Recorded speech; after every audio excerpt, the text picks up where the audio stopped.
Bonsoir à tous, merci de nous retrouver ce soir sur notre plateau dans Question d'actu. Voilà maintenant 10 ans que la Libye est empêtrée dans une guerre qui a plongé le pays dans un chaos total. Les conditions sociales des Libyens ne cessent de se dégrader et mènent à une paupérisation croissante de la population.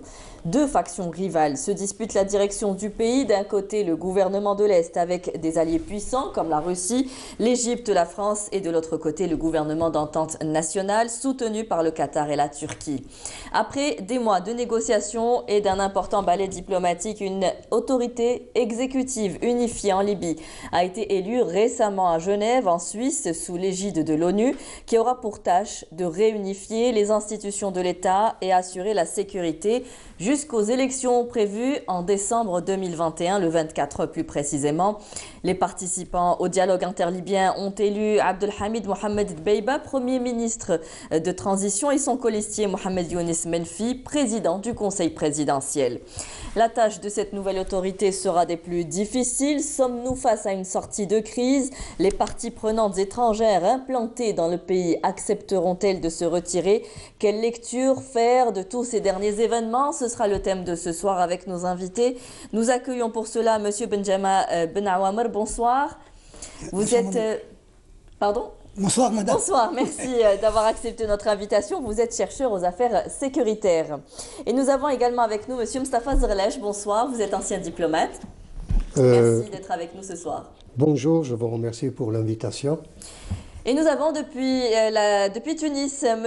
Rafat Bib. Bonsoir, vous êtes enseignant universitaire en géopolitique et en relations internationales. Merci d'avoir accepté notre invitation, M. Tebib. C'est moi qui vous remercie.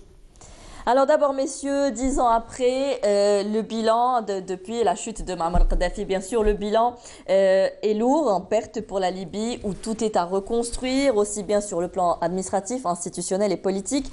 Que pensez-vous aujourd'hui de cette nouvelle autorité exécutive unifiée? A-t-elle des chances d'aboutir? Avant de rentrer dans les détails et de faire un peu, de dresser le profil des personnalités qui ont été élues, comment voyez-vous cette élection ou la désignation de cette autorité aujourd'hui, Monsieur Benjana? Madame, bien sûr, cette désignation est beaucoup plus prometteuse, dans la mesure où, comme vous venez de le dire, la situation en Libye a pratiquement traversé plusieurs étapes pour en arriver à cette étape. Malheureusement, si je vois le côté sécuritaire ou le contexte sécuritaire, il y a un certain nombre de points ou d'obstacles qui se dressent devant ce gouvernement d'accord national.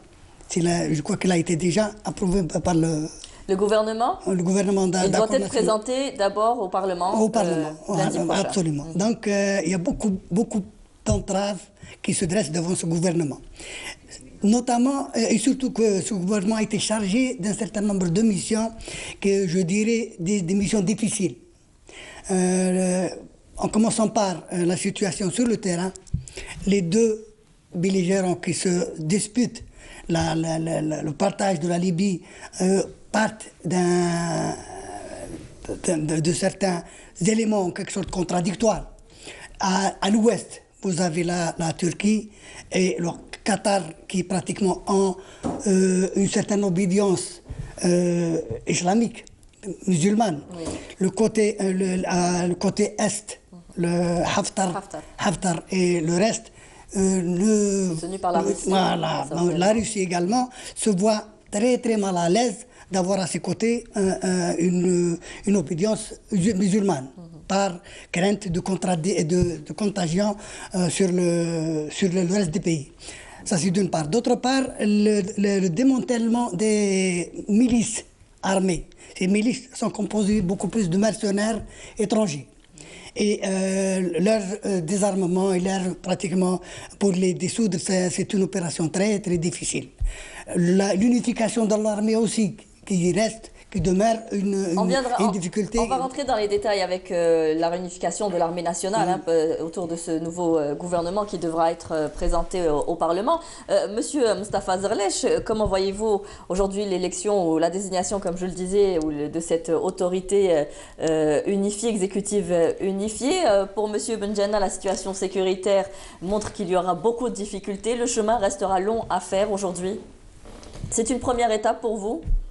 Il y a quand même un vent d'optimisme qui souffle sur la situation actuelle, sur l'évolution de la situation.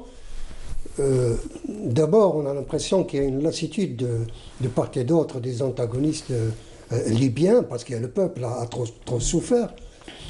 Mais d'autre part, ce qui est rassurant, c'est que le processus est lui-même parrainé par les Nations Unies. Donc c'est une garantie supplémentaire. Et surtout qu'il est l'aboutissement de plusieurs étapes de rencontres, de discussions, de négociations, etc. âpres, soit à Montreux, soit à Genève, soit à Tunis, le Caire, et bien auparavant aussi en Algérie, parce qu'il y a eu des rencontres sectorielles. Donc il y a un optimisme prudent. Mais je pense qu'il y a lieu de croire que la nouvelle équipe dirigeante intérimaire pourra mener sa mission à bon terme. Reste bien entendu l'obstacle de l'armée, des milices et surtout des interférences étrangères. Oui. Monsieur Rafat Bib, l'Algérie et la Tunisie qui partagent des frontières avec la Libye ont tout intérêt à ce que la situation sécuritaire s'apaise et que le conflit se règle de manière libo-libyenne, comme ça a toujours été dit, sans qu'il y ait interférence des parties étrangères. Comment voyez-vous aujourd'hui l'élection de cette nouvelle instance, avant de dresser bien sûr le profil de Abdelhamid Dbeiba et El Menfi? Parce qu'il faudra qu'il y ait un consensus après. Il n'y a pas eu d'élection d'abord. Il y a eu une désignation de la part de Madame Stéphanie Williams de 75 personnes, lesquelles sont d'illustres inconnus dans la scène politique et le tissu politique libyen.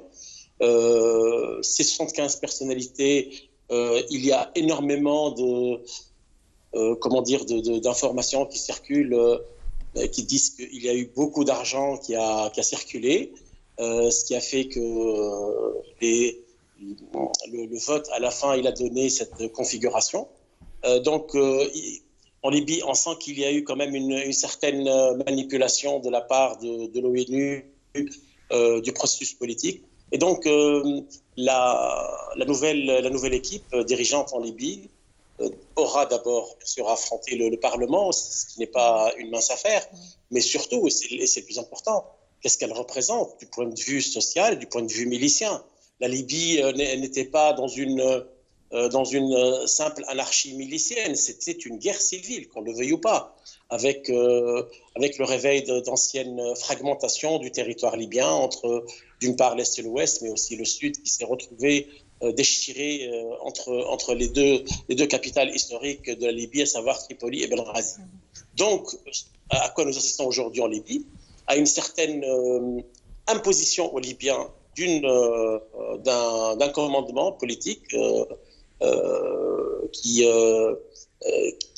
peine vraiment à s'installer dans le pays. Mais en même temps, n'oublions pas quelque chose, c'est que les perdants, je parle essentiellement de M. Fathi Bashar, mais aussi de toute la configuration milicienne derrière. C'était un duo inattendu, aujourd'hui, de nommer Dbeiba et El Menfi. Ça a quand même évincé les poids lourds en Libye. Pour les évincer, il faut d'abord maîtriser le terrain et maîtriser le territoire, ce qui n'est pas évident parce que c'est des gens qui ont énormément d'argent, énormément de moyens. Ils ont des alliances politiques régionales qui ne sont pas des moindres. Et je pense que ces perdants ne vont pas jouer la carte justement démocratique et accepter que la Libye entre dans un processus de normalisation en attendant des élections, lesquelles sont très très difficiles à tenir à la date prévue du 24 décembre 2021. Je pense que de plus en plus des voix s'élèvent par-ci et par-là dans toute la Libye pour dire que ce serait plutôt le scénario 2, à savoir des élections le 21 juin ou le 22 juin 2022. Je pense que la question en Libye est encore très très critique. Rien n'est joué encore. Non, aucunement. Yann Kubit, qui vient de prendre ses fonctions, n'est pas une personnalité connue pour ses réalisations dans la région. On l'a vu au Liban, on l'a vu un peu partout. Et en plus, il y a dans cet accord qui a été conclu à Genève des perdants à l'échelle internationale et surtout régionale. je parle essentiellement ici des autres puissances qui ont une présence en Libye et qui ne voudraient pas, quel que soit le groupe qui va prendre le pouvoir, que ce soit à partir de cette période-là ou après les élections, remettre en cause leurs acquis qui ont été réalisés grâce à des connivences politiques, à une intervention militaire et milicienne. Quelles sont les puissances pour vous perdantes aujourd'hui dans cette autorité, dans cette nouvelle configuration, Monsieur Dbeibah? Monsieur Tebib, voilà, que je me prends à vous appeler par le nom du nouveau Premier ministre libyen. Surtout qu'on a le même profil. Moi, je pense surtout à la Turquie, qui vient de découvrir que le Qatar n'est plus vraiment l'allié sûr d'antan. On a vu que le Qatar a quand même passé des accords avec des puissances régionales telles que l'Égypte, la France. N'oublions pas les rapports très, très puissants qui lient la France au niveau économique avec le Qatar. Et on a vu, avant même que M. Dbeibah ne rentre en Libye, le premier conseiller de la sécurité en Turquie, M. Aktay, a déclaré que quel que soit l'accord politique qui a été signé, la Turquie ne renoncera pas à ses droits, c'est le terme qu'il a utilisé, à ses droits en Libye. Et donc ça montre qu'il y a des appréhensions de la part des Turcs de cet accord. Bien sûr, il y a d'autres pays qui ont perdu, mais à moindre frais. Je parle ici essentiellement de l'Italie, qui va devoir revoir les quelques investissements qu'elle avait dans l'est de la Libye, surtout dans le croissant pétrolier. Pourtant, on donnait M. Dbeibah proche de la Turquie, hein? Vous savez, quand on est de Misrata, c'est une ville dont la culture est essentiellement levantine. C'est-à-dire que les Ottomans, à un certain moment, avaient une présence assez importante, même au niveau démographique. Oui. Sauf que Dbeibah, c'est quand même une personnalité connue pour son pragmatisme. N'oublions pas, c'est un homme d'affaires qui appartient à ce groupement d'investisseurs libyens qui pensent que la meilleure manière pour eux de rester et de maintenir leurs affaires et de prospérer, c'est de garder le marché libyen unifié et de pouvoir accéder à n'importe quelle région en Libye. Merci, oui, peut-être plus proche sur les affaires que idéologiquement.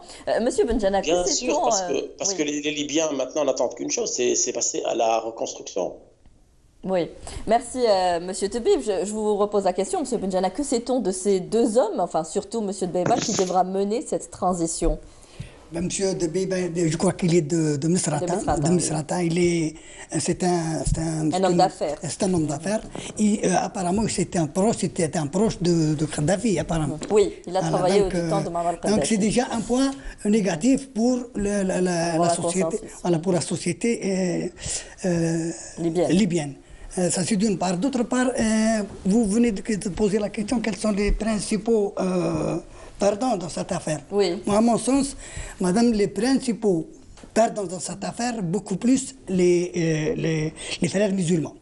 Les frères musulmans qui sont pratiquement pris en étau par partir de l'ouest, plutôt de l'est, par Haftar, et tout ce groupe-là qui pratiquement fait pression sur le rejet d'une manière définitive de tout ce qui a obédience musulmane. Donc, les perdants et ceux qui vont pratiquement poser beaucoup de problèmes en Libye, ce sont les frères musulmans. Et également, les frères musulmans disposent d'un certain nombre de groupes armés qui pratiquement qui sont dispersés dans toute la région, dans le territoire libyen, donc vont poser beaucoup d'entraves et de problèmes à ce gouvernement-là. Voilà, madame. Alors, l'autorité devait présenter, M. Dbeibah devait présenter la composition du nouveau gouvernement au Parlement. Aucun nom n'a encore filtré aujourd'hui. Il attend de les dévoiler lundi pour avoir un vote de confiance, une motion de confiance. Rien n'est gagné encore de ce côté-là. Il faudrait encore faire consensus, on sait que la Libye est composée principalement de tribus, il faudrait pouvoir satisfaire tout le monde. Je crois que le moment est venu pour les Libyens de réfléchir autrement. Les antagonismes tribaux ou régionaux existent et se reflètent même au niveau des instances dirigeantes du pays, même aujourd'hui, c'est-à-dire les instances intérimaires. Il y a un petit dosage, il y a un targui par là, un autre de l'ouest, un autre de l'est, ça, c'est une réalité qu'on ne peut occulter, forcément. Donc, pour dire que si M. Biba pourra réussir et quels seraient les gagnants et les perdants, vous savez, dans une guerre civile qui a carrément perdu son caractère libyen, libo-libyen, qui s'est étendu au-delà donc du territoire libyen vers les pays voisins et qui pour déstabiliser notamment la zone du Sahel et au-delà la tension qu'on a relevée entre la Turquie et la France au sujet de l'exploration donc du gaz en Méditerranée orientale. Donc, tous ces événements-là sont la conséquence directe ou indirecte de la guerre civile en elle-même et surtout de la façon dont elle s'est propagée un petit peu, en quelque sorte, dans la région et ailleurs. Donc, on ne peut juger de la capacité ou de la volonté des dirigeants libyens, aussi intérimaires soient-ils, que sur la base des faits, des décisions qu'ils vont prendre par la suite, c'est-à-dire la composition du gouvernement. On verra la composition, on verra est-ce que la tâche sera aisée avec le Parlement. On sait qu'auparavant, en 2014, les élections législatives n'avaient pas abouti parce que le Parlement n'avait refusé. Donc on peut se retrouver encore devant ce genre de scénario. Oui, c'est-à-dire que le gouvernement à l'époque... ça avait abouti à l'éclatement du Parlement. Oui, c'était en 2014, donc la session avait commencé et après les accords de Skhirat, où il fallait mettre, c'était je crois au plus tard en septembre 2016, il fallait donc mettre au point un gouvernement. Le gouvernement a été mis en place et bien entendu le Parlement qui avait été élu en 2014 ne lui a pas donné la caution de quitus. Donc un peu la session a commencé à ce niveau-là. Bien entendu derrière tout cela, les puissances régionales n'ont pas seulement des intérêts économiques, mais géostratégiques, comme l'a évoqué justement notre ami. Lorsqu'on parle de frères musulmans, on pense directement à cette confrérie qui, tant en Égypte que dans les monarchies du Golfe, elle a une certaine bénédiction de la part de la Turquie et du Qatar. Donc, toutes ces contradictions vont influencer le cours des événements. Et ça, alors, la Libye reste divisée en deux, d'est en ouest, et la proie, on le dit depuis tout à l'heure, des puissances étrangères bien décidées à avoir leur part du gâteau, qui sont implantées politiquement et militairement dans le pays. Il faudra forcément aboutir à un consensus de part et d'autre, que tout le monde puisse réellement avoir sa part du gâteau, parce qu'on le sait bien, aujourd'hui, vous l'avez dit, il y a des intérêts plus qu'économiques. Ils ne voudront pas quitter les lieux aussi facilement. Oui. Madame, ce consensus-là, les issues de ce gouvernement, cette autorité absolument. Oui. Il est dit qu'elle a une certaine qualité ou capacité représentative de la société libyenne. 75 personnes apparemment, ce sont des personnes qui sont émaillées pratiquement dans la société libyenne. Mais ces hommes-là, est-ce qu'ils ont la capacité réelle d'influencer sur la population libyenne? Apparemment, moi je ne le pense pas. D'autant plus que les Libyens ont une certaine tendance ils sont enclins à la méfiance. Ils se méfient pratiquement de tout ce qui, d'ailleurs, cette désignation a été rejetée par un certain nombre de personnalités libyennes. Oui. Donc, c'est déjà un signe de refus de cette approche. Cette dynamique, comme vous venez de le dire, monsieur l'ambassadeur, si elle est bien sûr parrainée par l'ONU et par aussi les États-Unis, apparemment, les États-Unis se sont impliqués dans cette dynamique. Je crois qu'ils vont forcer la main à tous les belligérants en Libye de se positionner quelque part pour trouver une solution. D'ailleurs, le peuple libyen en a marre. Il est arrivé à bout, hein, ça fait 10 ans de guerre civile. Voilà, exactement. Mais madame, il y a un autre sujet qu'il faudrait soulever, c'est le problème de groupes terroristes. Oui. Gardez cette question. Je pose la question sur le futur proche, hein, d'ici lundi prochain à M. Tebib. Qui devra composer ce gouvernement pour espérer avoir l'aval du Parlement, M. Tebib? Avant de répondre, j'aimerais insister sur une question méthodologique. Lorsqu'on parle de la Libye, on ne peut pas appliquer les mêmes schémas de lecture que celles que nous avons, ou que nous utilisons dans nos sociétés, à savoir les partis politiques, la manière avec laquelle sont organisées nos sociétés. Les réalités sociologiques sont autres.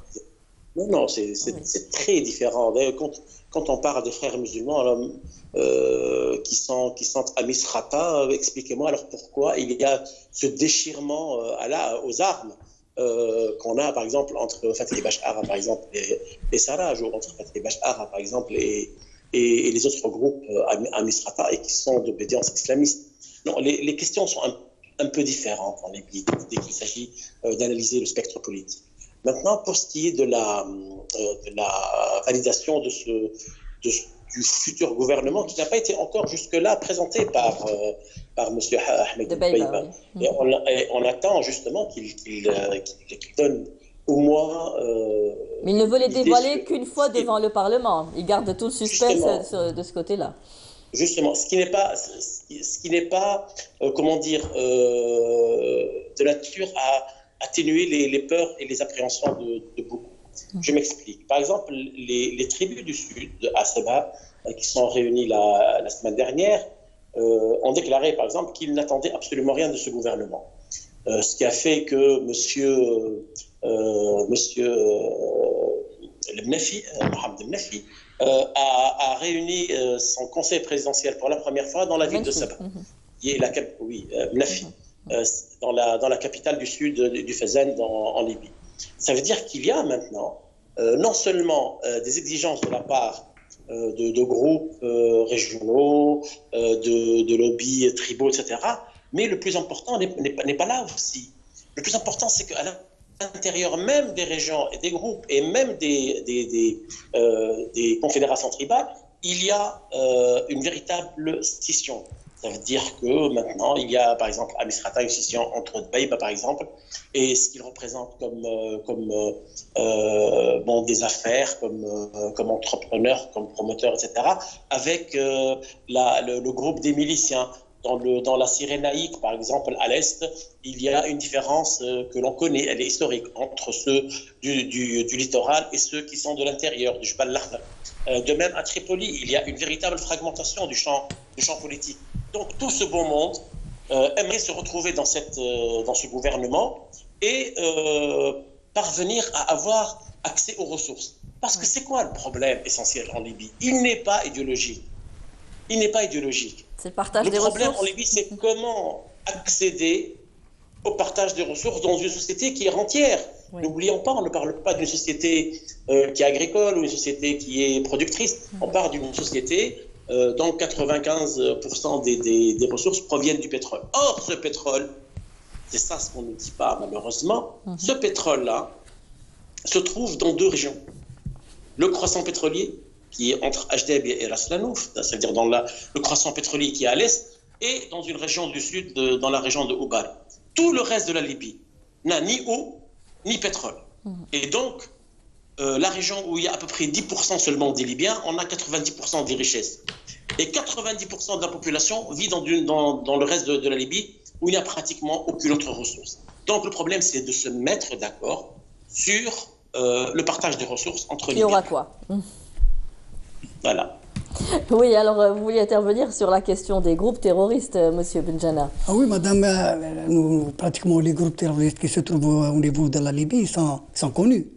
Mais une situation de stabilité, au Liban, Au Libye. au Libye, absolument. Au Libye, ça ne les arrange pas. Donc, ils vont certainement commencer, ils vont réagir. Et d'autant plus que nous assistons actuellement, Vous craignez une escalade de violence? Ah oui, et surtout dans la région du Sahel, madame, où nous assistons à une recrudescence d'actes terroristes et de connexion de groupes terroristes entre le Nigeria, le Mali et actuellement même le Niger et le Burkina Faso. Finalement, ce chaos leur profite. C'est toute la région qui connaît beaucoup de groupes terroristes qui sillonnent cette région. Donc ces groupes-là, il va falloir les tenir en compte par ce gouvernement. Ça c'est d'une part. D'autre part, monsieur venait de dire qu'il y a une fragmentation. La société libyenne, à mon sens, elle a toujours vécu dans un cadre tribal. Depuis Kadhafi n'a jamais essayé de faire un État ou de créer un État-nation. Le Jamahiriya, pratiquement, c'est le fawda, madame, c'est l'anarchie. Et ce peuple-là, il a pratiquement vécu toute cette... et maintenant, avec cette guerre civile auquel s'intermêlent beaucoup de tendances guerrières, de tendances belliqueuses à l'intérieur du pays, il est, à mon sens, difficile d'aboutir à une solution, nous l'espérons en tant que voisins, parce que nous partageons pratiquement 920 km et nous avons un chevauchement social très important entre l'Algérie, enfin les Algériens et les Libyens, donc nous espérons avec force qu'elle aboutit. Mais je crois qu'il y a beaucoup à faire. Le chemin n'est pas facile. Il y a beaucoup à craindre encore aujourd'hui, Monsieur Zerlech, une escalade de violence dans les jours à venir. Est-ce que ce chaos finalement profiterait à certaines parties? Vous savez, rien n'est impossible. Le ministre de l'Intérieur a fait l'objet d'une tentative d'assassinat. Donc, il n'y a pas longtemps. Et puis, le ministre de l'Intérieur du gouvernement d'union nationale, qui est un des hommes les plus forts de l'Ouest libyen, en quelque sorte. Donc, vous savez, et puis à la suite de la conférence de Berlin, il avait été décidé donc d'appliquer un cessez-le-feu, mais aussi à demander donc les protagonistes, notamment étrangers, à respecter l'embargo et à œuvrer à ce que toutes les milices quittent le territoire libyen. Ce sont des engagements qui ont été pris au plus haut niveau dans une conférence internationale. Oui, mais sur le terrain, la situation est autre, parce qu'il n'y a pas seulement deux protagonistes, d'une part l'armée nationale de libération de Haftar et de l'autre l'armée du GNA, soutenue par les uns et les autres par des puissances étrangères. Et il y a aussi les groupuscules terroristes. Et nous en avons fait l'amère expérience en 2013 avec l'attaque terroriste contre le complexe gazier de Tigane-Tourine. Juste un mot, si vous permettez. Il y a une circulation d'armes très importante au niveau de la Libye. On parle de 20 millions d'armes qui circulent actuellement en Libye. Non, je voulais juste dire, là, pour ce qui concerne le partage des richesses, et quand on dit pour la Libye actuellement, jusqu'à ce jour, richesse, c'est surtout les réserves de pétrole et la production de pétrole et de gaz. Pour ce qui est du pétrole, vous savez que la Libye dispose des réserves les plus importantes d'Afrique. Et que l'exploration a été ralentie, puis elle s'est arrêtée carrément depuis janvier 2020. Lorsque la Covid qui a ralenti les troupes de Haftar soutenues par des mercenaires. Vous voulez dire que les Européens aujourd'hui ont tout intérêt à ce que ça reprenne Pardon ? Les Européens aujourd'hui ont tout intérêt à ce que ça reprenne, principal acheteur, on va dire, notamment l'Allemagne, qui a ses intérêts aussi en Libye. Vous savez, d'abord, pensons aux Libyens eux-mêmes. Quand je dis les Libyens, ce sont les militaires et les civils, les responsables. Ils ont intérêt, dans une certaine mesure, à une situation qui préserve leurs intérêts, mais aussi qui soit acceptable en quelque sorte par la majorité des protagonistes. Pourquoi? Parce qu'il y a derrière tout ça des réserves de pétrole, et puis, vous savez, l'exploration s'est arrêtée entre janvier et octobre 2020, et ça a coûté la bagatelle des pertes de 9,8 milliards de dollars. Donc, et un signe que je peux considérer comme étant positif, c'est la reprise, la réouverture un petit peu, donc des sites d'exploration et d'exportation, notamment à Charara, depuis le dimanche 11 octobre 2020. Quelque part, il y a une conscience qui voudrait on souhaite que ça reprenne dans l'intérêt de tout le monde. Oui, alors Monsieur Tebib, on parle de 20 millions d'armes selon les chiffres que Monsieur Zerlech vient de nous présenter, qui circulent en Libye, les groupuscules terroristes. Vous craignez, vous aussi, qu'il y ait une escalade de violence? Ah oui, bien sûr. Mais il n'y a pas que les groupes terroristes cette fois. Nous sommes en présence de miliciens. Oui. De miliciens qui sont venus de Syrie, de Tchétchénie, d'Ouïghours, de tout ce beau monde qui a été rassemblé au vu et au sous de tout le monde par la Turquie, et personne n'a branché pendant un certain moment parce que ça permettait au gouvernement de Sarraj de rééquilibrer les forces sur le terrain et donc d'amener Haftar et son gouvernement et son armée à la table des négociations. Bon. Et une fois la paix ramenée, enfin une paix assez fragile, il faut le rappeler, on se demande qui va maintenant s'occuper, du désarmement des milices, et de faire retourner tous ces miliciens chez eux.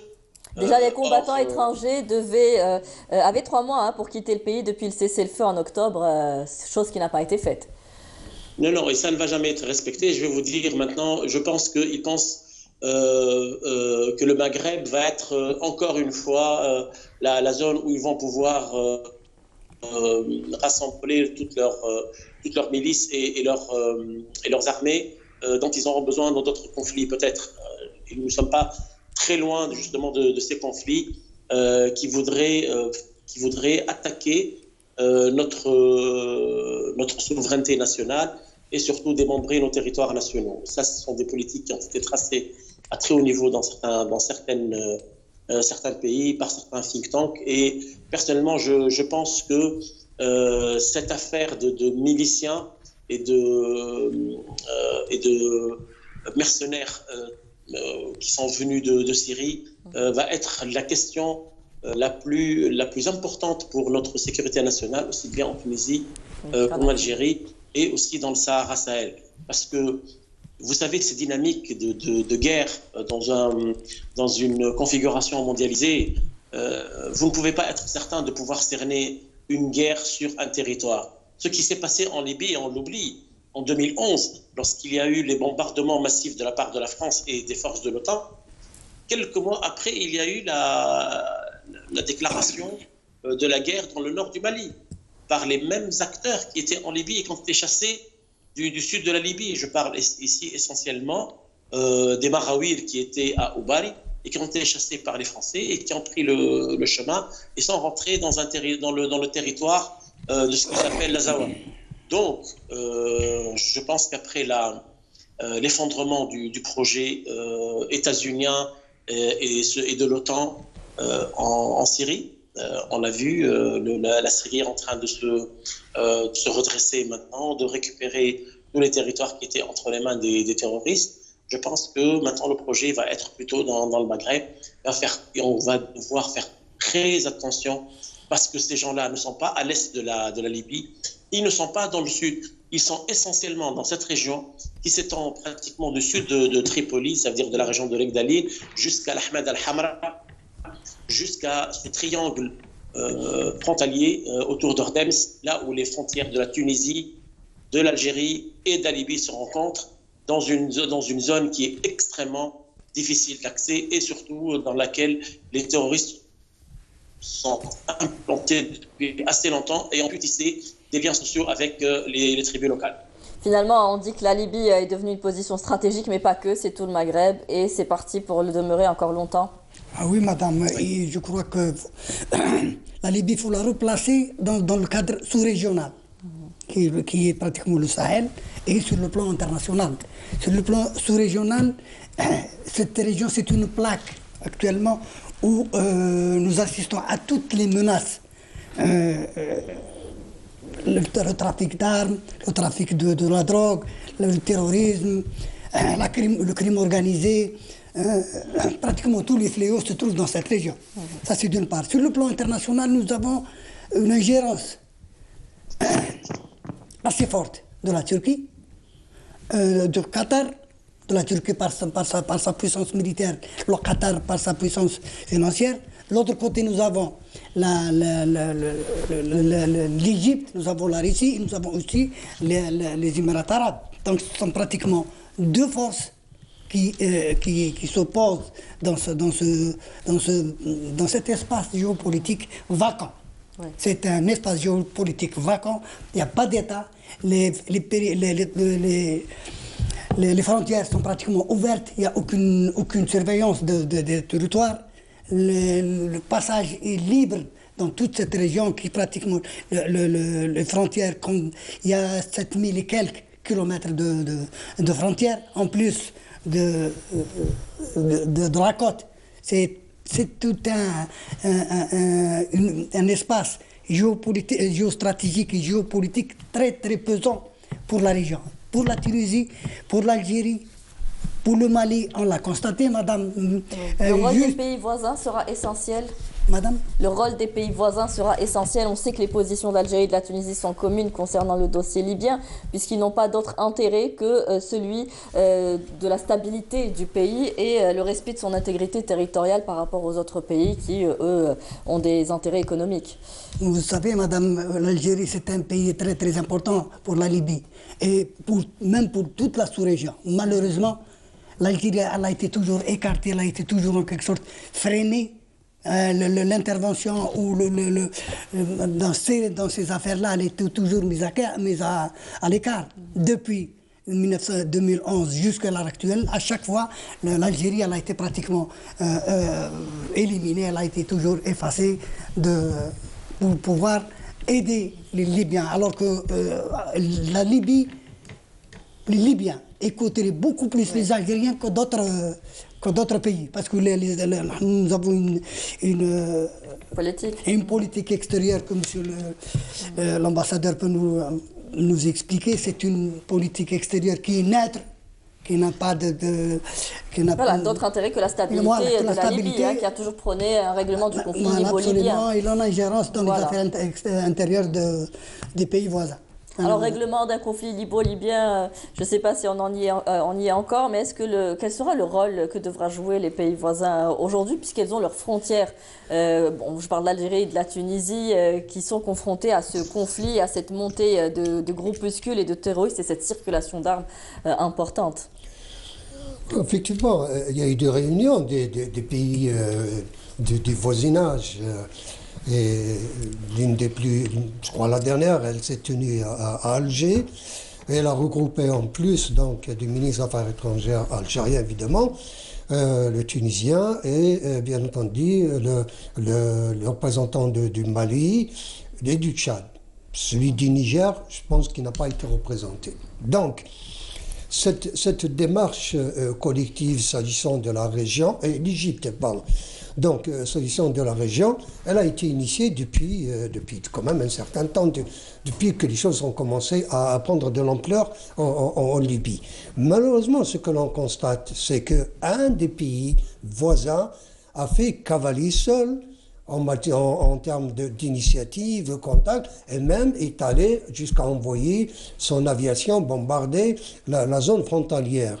Et à chaque fois, quand il a été question récemment, après la reprise un petit peu de la donne du côté du gouvernement d'union nationale et qui voulait aller mener ses troupes jusqu'à Sirte, vous savez, l'Égypte a réagi. Elle a considéré Sirte comme étant une zone rouge à ne pas dépasser. Et le président égyptien est allé jusqu'à contacter des chefs de tribu qu'il a reçus donc, en Égypte.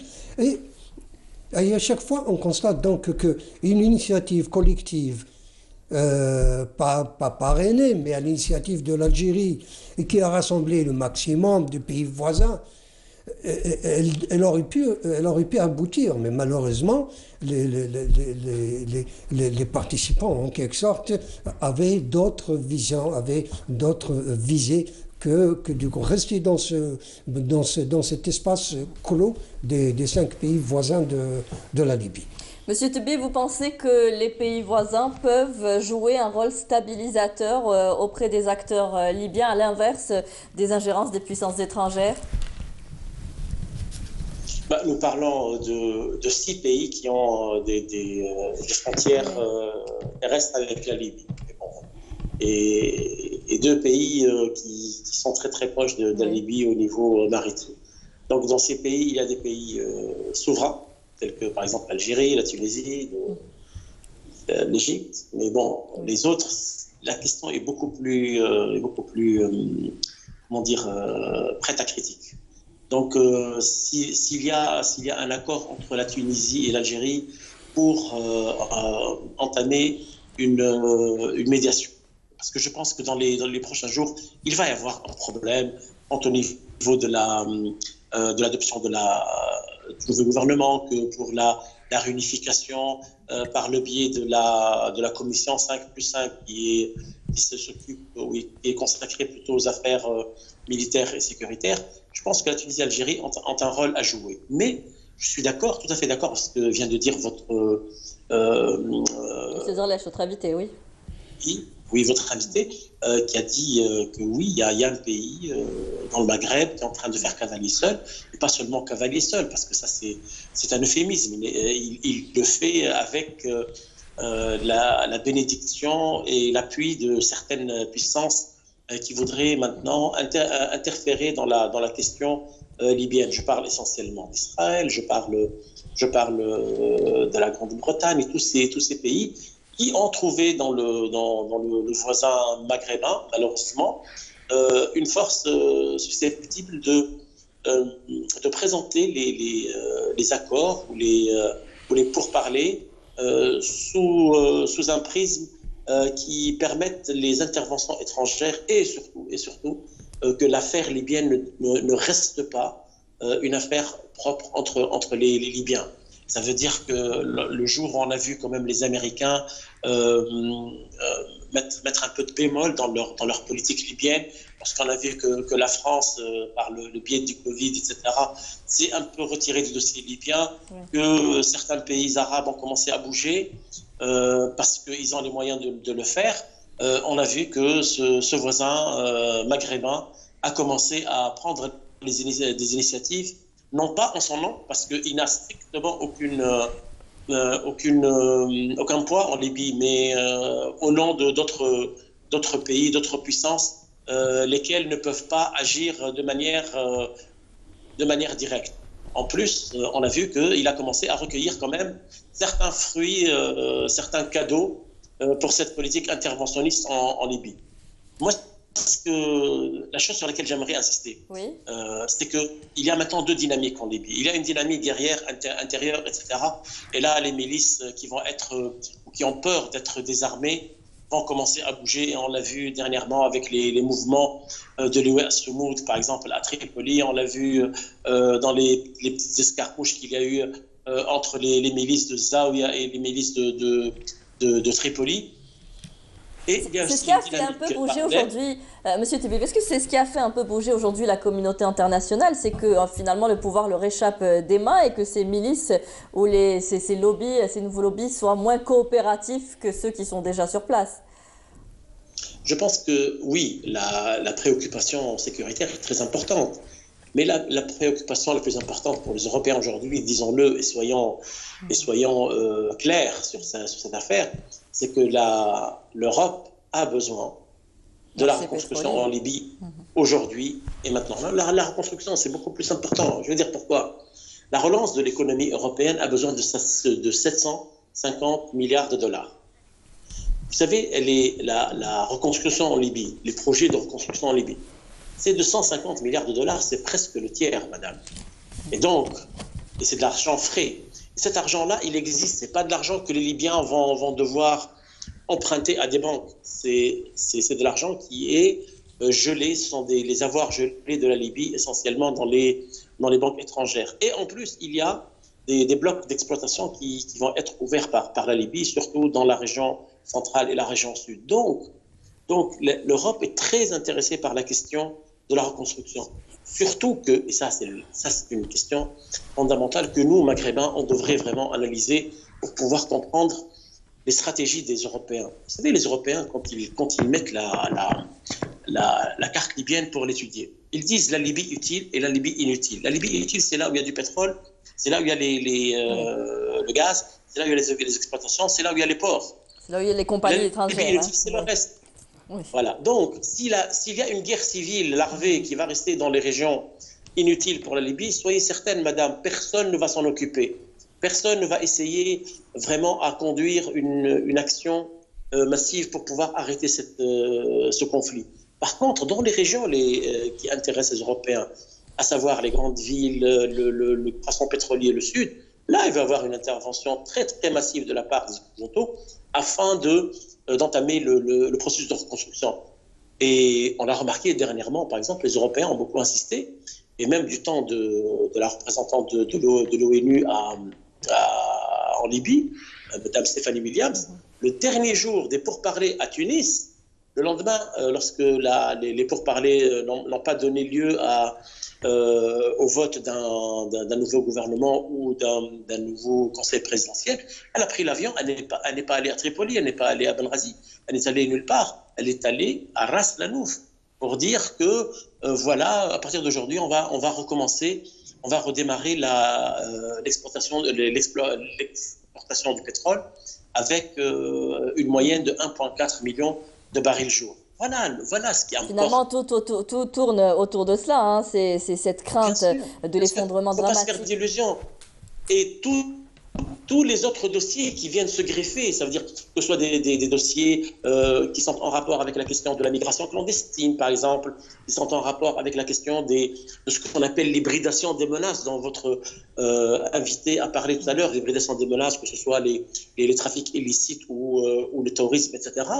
Tout ça, ce sont des dossiers que les Occidentaux essaient de valoriser dans leur rapport avec les autorités libyennes, que ce soit les autorités d'il y a quelques années, que les autorités à venir. Oui, donc ne nous trompons pas. Ils vont essayer de faire payer aux Libyens leur intervention et surtout leur soutien à un processus politique. Merci à M. Tebib pour cet éclairage. Aujourd'hui, donc, on craint que cet effondrement dramatique de la situation en Tripoli n'échappe des mains aujourd'hui donc des principales puissances étrangères. L'absence sur le marché international du pétrole libyen dérange aujourd'hui réellement et c'est pourquoi on veut aller vers la reconstruction de la Libye. Absolument, madame. D'ailleurs, la réunion des 5+5, je crois hier, je crois que ça s'est passé hier, ils ont dit qu'ils sont satisfaits de la création de ce gouvernement d'accord national qui encore n'a fait aucun pas. Donc, ceci dit, ils sont en train de crier victoire à vide. Le côté économique, madame, c'est tout à fait normal. Mais ces pays-là qui ont pratiquement démoli, qui ont détruit la Libye. Alors que ça devait aboutir à une démocratie après la chute de Muammar Kadhafi. Ils ont trop chanté cette symphonie. Malheureusement, la Libye, depuis 11 ans, proie à toutes les actions, à tous les crimes. Ils ont pratiquement tout détruit. Maintenant, pour venir prendre le pétrole libyen en simulant une certaine stabilité, en imposant une certaine stabilité à l'intérieur de la Libye, je crois que je ne pense pas que ça puisse aboutir. Faut-il y aller vers le côté politique stabiliser le pays d'une manière réelle, sécuriser les frontières de ce pays et enfin aller vers l'économie. Alors on arrive vraiment au terme de l'émission, on fera un rapide tour de table sur cette dernière question. Monsieur Benjana, avec vous, vous en aviez parlé tout à l'heure, on n'a pas eu le temps de revenir dessus. C'est comment réunifier aujourd'hui l'armée nationale? Ah, madame, là est le grand problème, madame. Une armée pratiquement des troupes qui s'opposaient à un certain moment. Ceux de l'Est, ceux de l'Ouest, ils s'opposaient, ils se tuaient. Donc, pour pouvoir les réunir et reformuler en quelque sorte une nouvelle armée, c'est une opération très très difficile. Faut-il tout d'abord désarmer les milices qui composent ces armées, parce que ce sont des armées qui sont composées de milices. Maintenant, pour les libérer et unifier et reformuler une armée nouvelle, c'est une opération très délicate et très très difficile. D'autant plus que les milices, ils sont étrangers au pays. Oui. Ce n'est pas des Libyens. C'est des mercenaires qui viennent de la Syrie, de Soudan, d'un peu partout. Donc, il faut libérer ces gens-là et reprendre uniquement les Libyens et les mettre et constituer une armée libyenne. Voilà. Alors, votre avis sur la question, M. Zrelech, comme dernière question sur le dossier libyen, sur cette armée nationale, vous pensez qu'il sera aussi compliqué de l'unifier aujourd'hui? L'armée nationale, avant de parler de réunifier l'armée libyenne... Déjà constituer le gouvernement, oui. Oui, il faut d'abord régler le problème au niveau politique. D'une part, et d'autre part, rassurer les pays voisins avec un gouvernement représentatif, des institutions plus ou moins crédibles. Donc, créer une ambiance et puis relancer progressivement l'économie. Cela va de pair parce que une seule armée nationale, oui, mais qui en fera partie? Parce qu'il y a des milices qui représentent des partis assez forts sur la scène politique libyenne. Et si ces milices seront-elles dissoutes, seront-elles intégrées au sein de l'armée, qu'est-ce qu'on en fera? Donc ça, c'est un autre volet, c'est l'aspect purement sécuritaire et militaire. Parce que on a vu que tout l'essentiel du stock de l'armement a été pillé et se retrouve actuellement en grande partie dans la zone du Sahel. Donc, et ça, c'est un marché assez juteux pour les plus grands producteurs et exportateurs d'armement, notamment les États-Unis, la Chine, la France et la Russie. Donc voilà, la perspective n'est pas seulement donc de créer, à mon avis, ou de recréer une armée, mais d'abord de régler le problème au plan politique. Monsieur Tebib, votre avis, cette question, agir d'abord sur le plan politique puis militaire? Oui, d'ailleurs j'ai écrit un livre sur ce sujet qui s'appelle les légendes de sable, où je parle justement du processus de réunification de l'armée libyenne. Et je suis tout à fait d'accord avec ce qui a été dit sur les difficultés justement d'avoir des miliciens à l'intérieur d'une armée à notre jour. Et là, j'ai posé la question qu'avant de parler de recomposer les unités, avant de parler du réarmement, etc., il faut se poser une question. Quelle va être la doctrine défensive de la Libye? Et là, je pense que la Tunisie et l'Algérie ont vraiment du travail à faire, ont des questions à poser aux officiels libyens pour une raison très simple. Parce que si du côté de l'Est, nous avons l'armée de Haftar qui a des alliances avec l'Égypte et maintenant le Soudan, et au moins c'est une armée avec une structure claire, nous du côté de l'Ouest, la Tunisie et l'Algérie, on a de gros problèmes parce qu'à côté, qu'est-ce que nous avons de l'autre côté de nos frontières? Eh bien, nous avons des milices. Et je sais pertinemment que pour le côté tunisien, nous avons sur les à peu près 500 km de frontières avec l'Algérie, nous avons 18 fractions.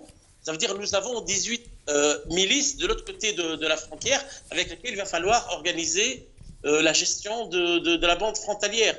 Pour l'Algérie, c'est la même chose. Et à 2 reprises, ou même plus, nos 2 pays ont été attaqués à partir du sol libyen par des groupes terroristes qui avaient des alliances, qui avaient tissé des alliances avec les milices locales.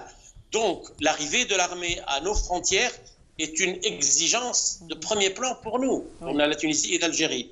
Mais, comme je vous ai dit, le problème, c'est s'il vous plaît, M. Tebib, on arrive à la fin. Quelle est cette doctrine défensive de la future armée libyenne. Merci, messieurs d'avoir participé avec nous à ce débat sur le dossier libyen. Je rappelle que nous avions avec nous M. Benjana Benawamar, merci d'avoir été avec nous, chercheur aux affaires sécuritaires, M. Mustafa Zrelech, ancien diplomate. Et depuis la Tunisie, nous avions avec nous M. Rafa Tebib, enseignant universitaire en géopolitique et en relations internationales. Merci de nous avoir suivis. Très bonne fin de soirée sur Canal Algérie. Au revoir et à très bientôt.